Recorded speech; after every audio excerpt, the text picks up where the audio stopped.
Do you believe me?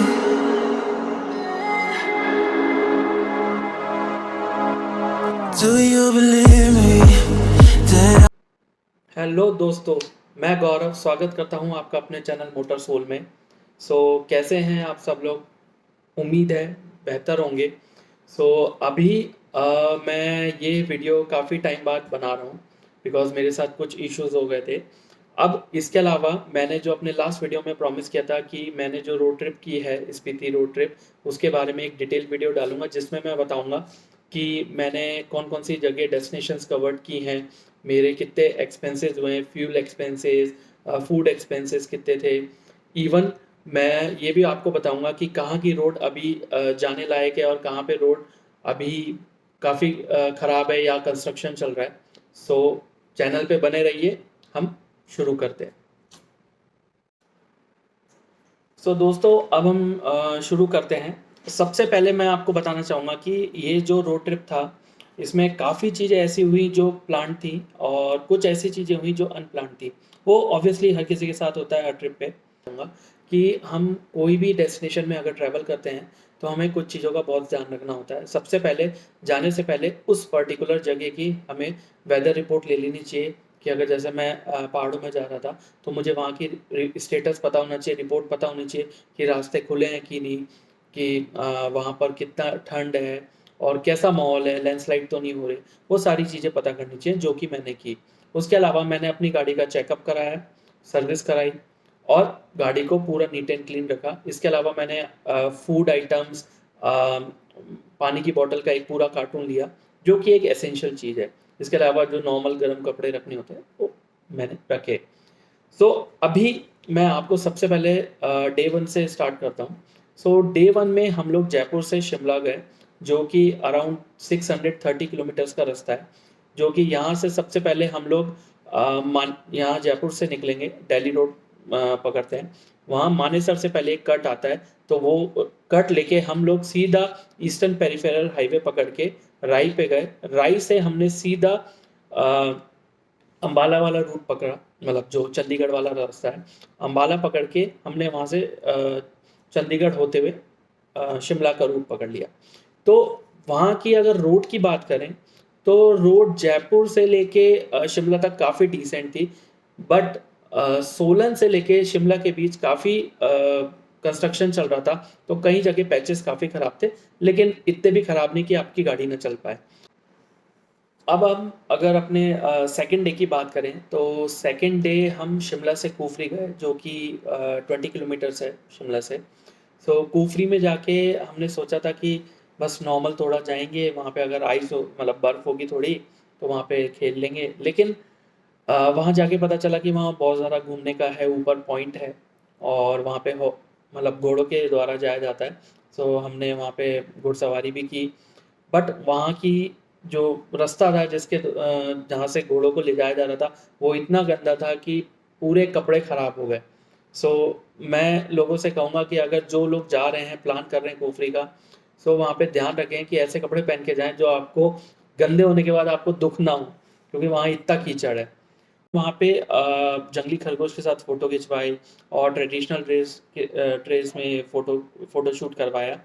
और आप देखेंगे जब भी हम कहीं कोई ऐसी टूरिस्ट प्लेस जाते हैं तो कुछ पॉइंट्स रहते हैं, जैसे कुछ टेम्पल्स रहते हैं, कुछ म्यूज़ियम्स रहते हैं।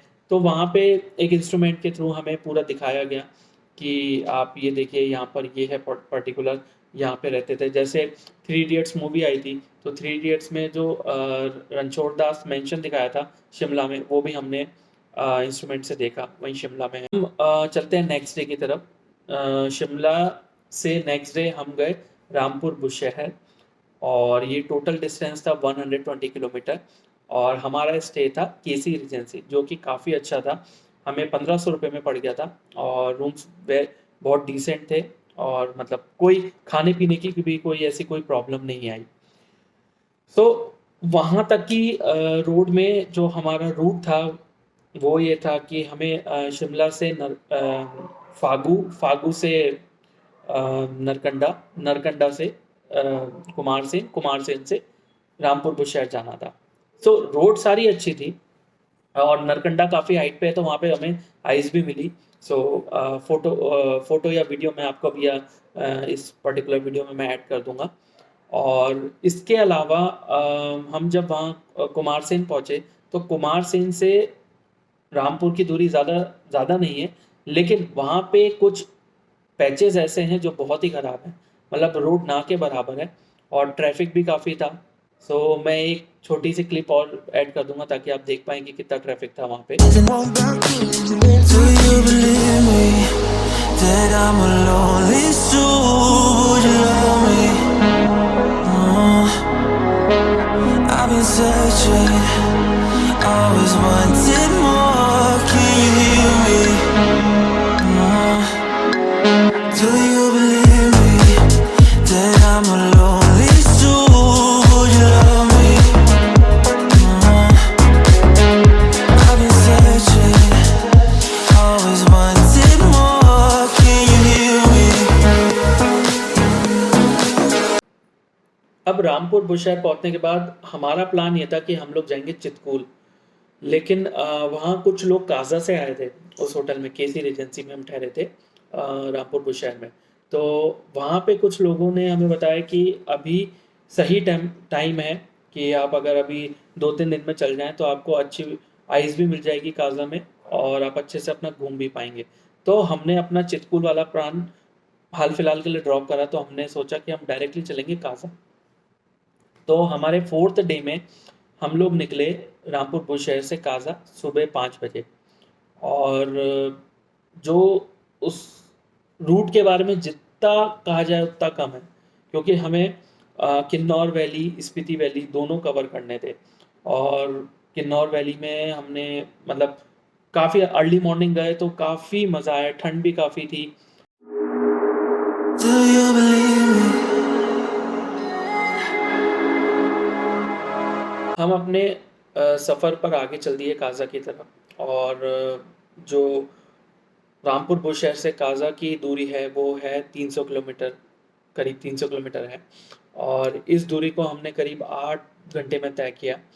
हमने काफ़ी जगह क्रॉस की, मतलब हमारी जो डेस्टिनेशन थी वो तो ऑब्वियसली काजा थी, लेकिन हम लोग बीच में हमको चितकूल का रास्ता भी मिला, हमको आगे रिकोंग पियोकल्पा का भी रास्ता कटा, फिर उसके आगे सुमदो, फिर चाइना बॉर्डर का, तिब्बत बॉर्डर का एक रास्ता था।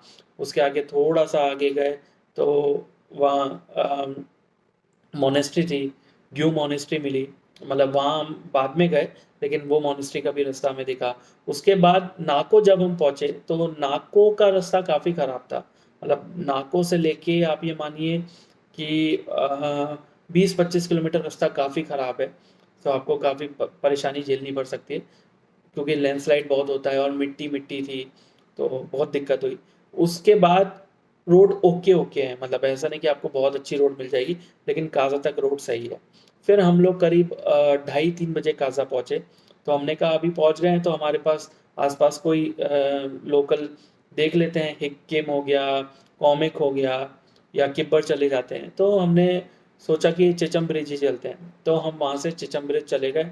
चिचम ब्रिज हमें मुश्किल से आधा पौन घंटा लगा, और वहाँ पे आराम से हमने आधे घंटा आराम से व्यू एंजॉय किया, बर्फ़ के पहाड़, और मतलब कुछ लोकल जानवर भी दिखे जो पहाड़ों में रहते हैं। और उसके बाद फिर हम वहाँ से चेचम ब्रिज से निकल आए, और यहाँ पे 5 बजे आके हमने फ्यूलिंग कराई, और जाके अपने जहाँ पे हम टुनखैम होम स्टे में ठहरे थे वहाँ चले गए। अब हम काजा से चितकूल की तरफ निकलने वाले थे। हमारा प्लान ये था कि हम लोग चितकूल में जाके स्टे करेंगे। तो हम लोग अर्ली मॉर्निंग निकल गए थे 4-5 बजे काजा से। और जो काजा से चितकूल की दूरी है वो 240 किलोमीटर के अराउंड है। तो हम आराम से निकले, मतलब आराम से इन द सेंस कि जल्दी निकले अर्ली मॉर्निंग, ताकि हमने कहा कि जो हमारा दिन का टाइम होगा हम कहीं यूटिलाइज कर पाए। सो हम आराम से निकले। रोड काजा से लेके डिसेंट थी, मतलब चितकूल की तो बहुत ख़राब है, सांगला से चितकूल की बहुत ख़राब है, लेकिन जो चितकूल के नज़ारे हैं वो बहुत ही सुंदर है। मतलब चितकूल बहुत ब्यूटीफुल था, बट हमारे साथ एक प्रॉब्लम ये हो गई कि उस टाइम पे चितकूल में कोई टूरिस्ट ही नहीं था। मुश्किल से 10 से 15 लोग थे, और सब कॉटेजेस खाली थे, बहुत सारे बंद भी थे, तो हमने कहा यहाँ रुकना सही नहीं रहेगा, तो इसलिए हम चितकूल जाके सांगला आके, मतलब चितकूल से हम सांगला गए और सांगला में जाके स्टे कर लिया। तो हम आराम से वहाँ पे प्रकाश रेजेंसी करके है, तो वहाँ पे आराम से ठहरे और इन्जॉय किया आराम से। रात में म्यूज़िक बज रहा था और वहाँ होली का टाइम था, तो वहाँ पे आराम से डांस वांस चल रहा था, तो हम आराम से इन्जॉय कर रहे थे। उसके बाद नेक्स्ट डे हमारा ये था कि हम लोग जाएंगे रामपुर बुशे, क्योंकि हम नहीं चाहते कि कल्पा या रिकांगपिओ हमसे मिस हो जाए। तो हमने क्या करा कि मॉर्निंग में ब्रेकफास्ट करके हम सीधा निकल गए कल्पा। कल्पा में सुसाइड पॉइंट देखा, और एक्चुअली डेंजरस है सुसाइड पॉइंट, क्योंकि हमने सुना था कि वहाँ कुछ दिन पहले कुछ मतलब मिस हैपनिंग हो गई थी, तो इसलिए वहाँ पुलिस वुलिस भी थी, तो चेकिंग चल रही थी। तो हमने वो जगह व्यू की और वहाँ से सीधा रिटर्न होके हम लोग रामपुर बुशहर आ गए, और हम लोग आ गए थे 2-3 बजे करीब रामपुर बुशहर। और रामपुर बुशहर आके हमने स्टे कर लिया। हमने सोचा कि कल या फिर परसों हम जाएंगे, मतलब 18 या 19 तारीख को हम आगे नहीं आगे मूव करेंगे। बट अगले दिन होली थी, तो हमने सोचा कि होली में निकलना कितना सही होगा, क्योंकि पता नहीं कैसा माहौल होगा। हिमाचल में पहली बार ये होली के टाइम पे है, तो आइडिया नहीं कैसा रहेगा माहौल। सो हम लोग फिर मॉर्निंग में थोड़ा सा लेट, मतलब 12 बजे के आसपास हम लोग निकल गए थे। हमने सोचा था शिमला के आगे कहीं जाके रुकेंगे, तो हम लोग निकल गए थे रामपुर बुशहर से बरोक, जो कि सोलन के आगे है। और हम चंडीगढ़ नहीं जाना चाहते थे, तो हमने पहाड़ी में पहाड़ी में रुकने का ही सोचा कि हम थोड़ा सा अपने आप को, मतलब नॉर्मल टेम्परेचर के हिसाब से अपने को एक्लिमेट कर देंगे, ताकि सब सही रहे। सो हम लोग वहाँ से निकले और आराम से धीरे धीरे धीरे चलते चलते हम लोग शाम तक पहुँच गए, मतलब 12-1 बजे निकले और 5 बजे तक हम आराम से शिमला क्रॉस करके बरोक पहुँच गए। अब बरोक पहुँचने के बाद हमारा लास्ट डेस्टिनेशन ये था कि अगले दिन हम लोग जयपुर के लिए निकल आएंगे, जो कि हम निकले और मॉर्निंग में निकल के इवनिंग तक हम लोग जयपुर पहुँच गए। सो दोस्तों, ये थी मेरे 8 दिन की जर्नी। मेरा ये जो ट्रिप था 8 दिन का था, और इसमें मैंने जो टोटल डिस्टेंस कवर किया जयपुर से काजा और काजा से जयपुर रिटर्न में 2360 किलोमीटर। और मेरा जो टोटल एक्सपेंस लगा वो लगा 44,000 इंक्लूडिंग फ्यूल। फ्यूल को अगर मैं बाइफरगेट करूँ तो मेरा फ्यूल का जो अमाउंट था वो 12,900 लगा। सो मेरी गाड़ी पेट्रोल थी और 12,900 में मैंने करीब करीब 2400 किलोमीटर ट्रैवल किया, जो कि गाड़ी ने मेरा एवरेज भी अच्छा दिया, और मेरी गाड़ी ने मुझे कहीं कोई किसी तरह की कोई दिक्कत नहीं दी। इवन मुझे चेचम ब्रिज के पास थोड़ा सा ब्लैक आइस भी मिली थी, बट गाड़ी ने कोई प्रॉब्लम नहीं करी। इसलिए cheers to Hyundai, cheers to i20। अब एट लास्ट मैं आपसे यही बात बोलना चाहूँगा, अगर आपको वीडियो अच्छा लगा हो तो लाइक करिए, शेयर करिए और सब्सक्राइब करिए। Thank you. Take care.